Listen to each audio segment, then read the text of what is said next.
This is the first in a series of highlight reels, looking back at the videos we have published to this channel that you may have missed.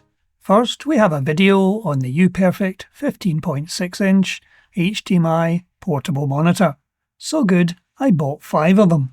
Next, we have a review of building custom computer frames using the Makerbeam product. Then we unbox the 500-watt gallium nitride all-in-one ATX power supply from HDPlex.